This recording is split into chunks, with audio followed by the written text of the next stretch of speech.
O presidente eleito dos Estados Unidos, Donald Trump, foi sentenciado por fazer pagamentos ilegais para comprar o silêncio de uma atriz pornô. Trump não será preso e nem deve pagar multa pelo caso por causa da vitória nas eleições norte-americanas. No entanto, essa sentença vai ficar registrada como um julgamento de culpa de Donald Trump. O suborno teria ocorrido em 2016. O presidente eleito e a atriz pornô Stormy Daniels teriam tido um relacionamento logo após a esposa do republicano dar à luz ao filho mais novo do casal. Agora, com essa sentença, Donald Trump é o primeiro presidente dos Estados Unidos a tomar posse como condenado e sentenciado por um delito criminal. E aí, Rodolfo Maris não vai preso, não vai pagar multa, nem prestar serviços à comunidade. Imagine só o presidente da República pintando um muro de uma escola no bairro lá na cidade onde ele mora. Não vai só para Capivara a condenação. Rodolfo Maris. Que é muito, né? Que é pesado. Presidente da República. Sim. Eu sei que nós estamos na pauta do Trump, mas eu só queria fazer só Não, agora, amigo, não pode mudar a pauta. Eu não falei. Eu não falei sobre... Virou bagunça. Olha lá. Eu não falei na pauta passada, mas que é um absurdo essas fake news que acabam com o governo. Pronto, só isso que eu quero falar. Vamos falar do Donald Trump. Fala, Loyola, você gosta, né, Paulo? Você gosta, né? Não, é isso, a gente espera, rapaz, porque até às 4 a gente vê a galera se contradizendo. Não quero... Olha porque eu tô aberto aqui, ó. Eu só queria falar.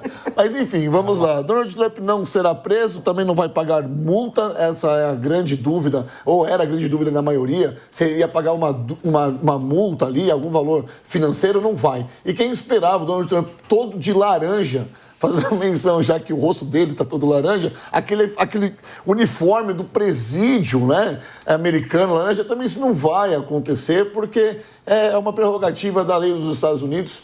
E eu vou fazer uma menção aqui muito honrosa, porque ele conseguiu ficar calado durante todo esse processo.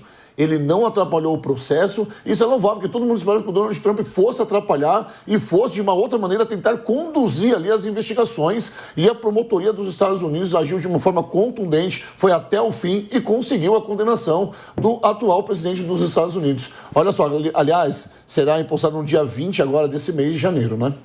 Pois é. E aí, minha querida Mônica Rosenberg? A gente está brincando, claro, que não vai preso nem nada, mas é um fato que vai ficar marcado eternamente na história dos Estados Unidos. É o primeiro presidente a assumir como condenado por um delito criminal. Enfim, mas parece que ele não está ligando muito, né? Até porque ele, como presidente, lá existe essa prerrogativa, ele podia dar indulto a si mesmo, assim como o Biden deu indulto ao próprio filho, então realmente lá o sistema é muito diferente. Mas o que é mais lamentável aqui é o fato de ser a primeira vez um presidente condenado nos Estados Unidos, porque no Brasil nós tivemos e nós temos não só presidente, mas em muitos níveis, né? Nós chegamos a ter pessoas que assumiram seu mandato, acho que foi no Rio de Janeiro, na prisão. De dentro da prisão, ele foi assinar a tomada de posse. Então, aqui é meio que essa bagunça. Mas nos Estados Unidos não acontecia isso, porque, lembrando, são duas esferas diferentes. Uma é a esfera jurídica, a esfera penal, onde o processo corre, onde há necessidade de provas, onde existe o Estado de Direito e o devido processo legal. O outro é a arena da narrativa, é a arena da política. E nessa arena é que os Estados Unidos até hoje conseguiam fazer uma separação onde, se você tivesse processos, se você tivesse uma condenação próxima, você não se elegia. Era um eleitor que fazia, assim como o francês, por exemplo. Ele é muito exigente. Ele faz questão daquele ditado que a mulher de César não basta ser honesta, ela tem que parecer honesta. Eu falo muito esse ditado aqui, essa expressão, mas porque para mim ela é muito importante. Quando nós estamos discutindo um presidente que tem uma condenação ou que teve uma condenação e que foi anulada, tudo isso, para mim, em termos morais, em termos da arena da política, é muito ruim. Nós não deveríamos dar o voto para quem teve um questionamento, para quem teve um processo. Mas ele foi inocentado. Não tinha que ter tido processo.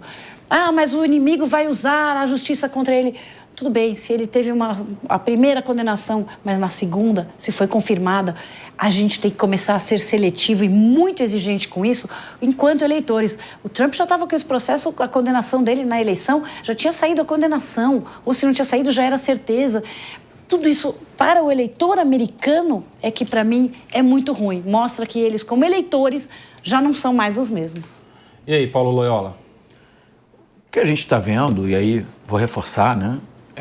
Surge aí a história da democracia americana, é o primeiro presidente condenado a assumir o mandato, uma questão lamentável, com um caso aí extremamente lamentável, inclusive deveria ter sido culpado também pela ação da invasão ao Capitólio, também influenciou diretamente, utilizou das suas mídias sociais para incentivar a invasão.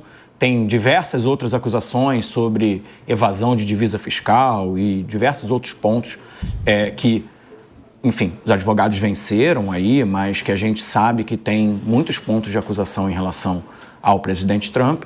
Mais um episódio aí lamentável e que a gente vê que está acontecendo na história da democracia mundial. Fecha, João Belucci. Você vê que, ao que me consta, ainda caberá recurso e pode ser que o Donald Trump reverta. Não sabemos ainda como vai acontecer lá, vide que as instituições são um pouco menos aparelhadas do que aqui. Agora, esse caso mostra pra gente essa questão desde o surgimento das repúblicas, essa questão que é chamada de faceless bureaucracy, né, que é a burocracia sem face, onde acreditamos, né, acredita-se, joga essa história para a população de que todas as instituições funcionam perfeitamente quando elas são compostas por homens. E você tem homens lá com interesses, homens no sentido geral com interesses, com sua ideologia. Tanto que nesse próprio julgamento, anteriormente, né, nas fases anteriores processuais, tinha se estabelecido uma fiança absurda para o Donald Trump, talvez a maior dos últimos tempos. Ele até questionou, deu uma entrevista falando que não fazia sentido nenhum esse tipo de fiança. E hoje impera na administração pública como um todo, o direito administrativo, ele acaba mandando mais que o poder executivo. O executivo ele fica muito engessado, porque você tem uma série de normativos, uma série de ordens criadas que você já tem que atender, tem que destinar recursos, e o chefe do executivo tem cada vez menos margem. Isso mostra pra gente como ele vai ter um grande trabalho, ele vai ter que fazer essas ordens, legal orders, que ele vai soltar para revogar vários atos do Joe Biden, vai ter que trabalhar nesse sentido. E vide a questão do aparelhamento das instituições que eu mencionei, o Joe Biden teve um dos promotores, o promotor-geral na época, falou que não denunciaria o Biden por indícios de crime, porque ele estava muito idoso, enfim. Então você vê que não é aquela justiça cega, a justiça tem seus interesses, tem players que operam ali por trás, que empurram a justiça para um lado ou para o outro. Então pode ser que ele reverta, agora, claro, é uma mancha na história dele, só que a população não comprou essa história. A população começou a entender que é possível você manejar as instituições para prejudicar A, B ou C, tanto que assim teve a vitória dele, foi absolutamente inquestionável em termos de número, foi uma derrota assim, bastante, inclusive, constrangedora para Kamala, que foi abraçada pelo establishment, mas a população mostrou o seu divórcio com esses donos do poder, Kobayashi.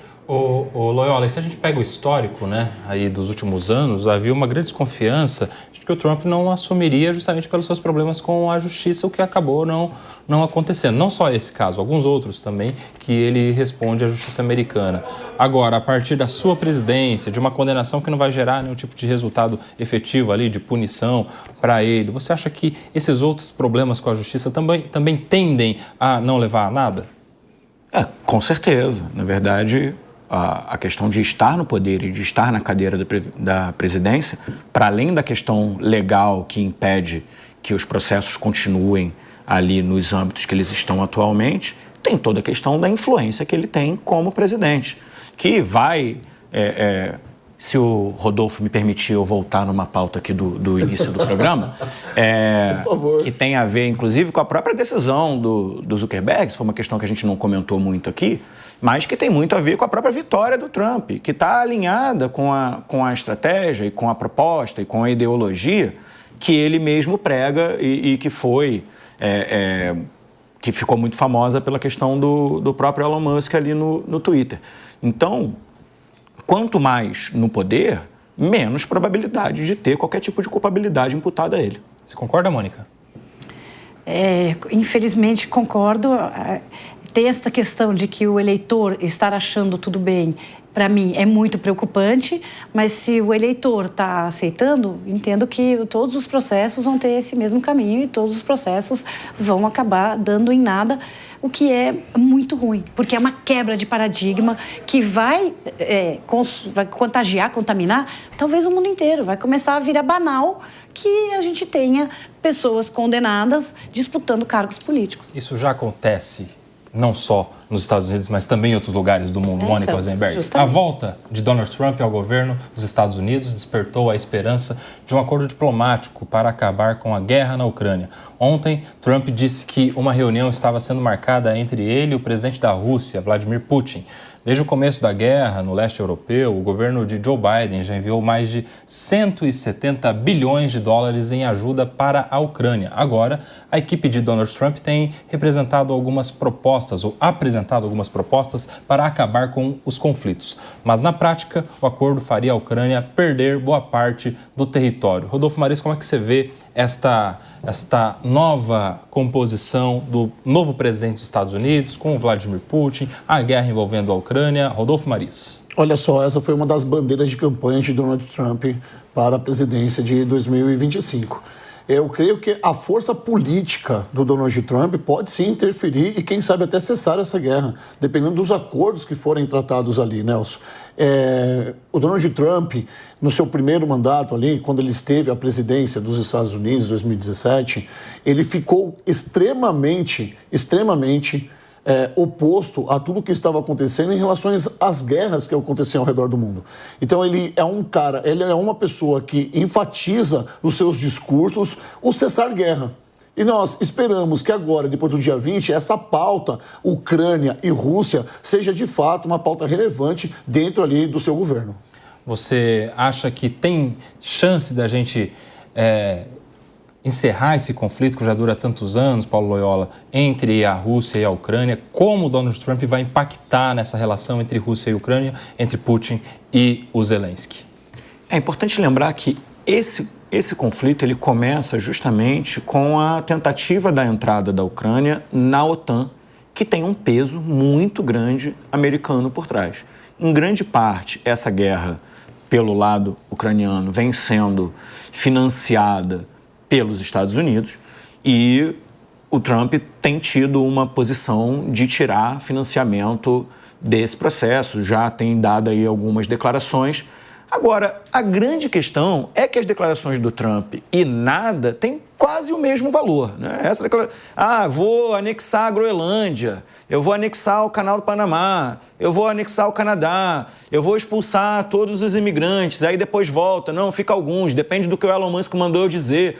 E aí, tem uma questão que você precisa esperar, pegando a questão dos imigrantes, por exemplo, o governo Biden deportou muito mais gente do que o próprio governo Trump durante seus 4 anos.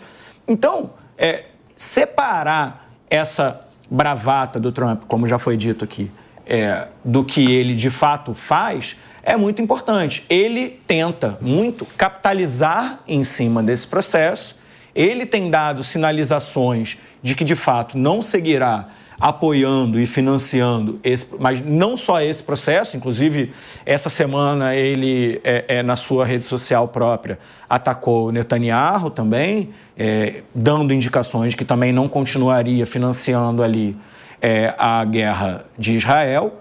Então, precisa ver se de fato essas questões vão ter lastro na realidade, porque o Trump fala demais. João Belucci.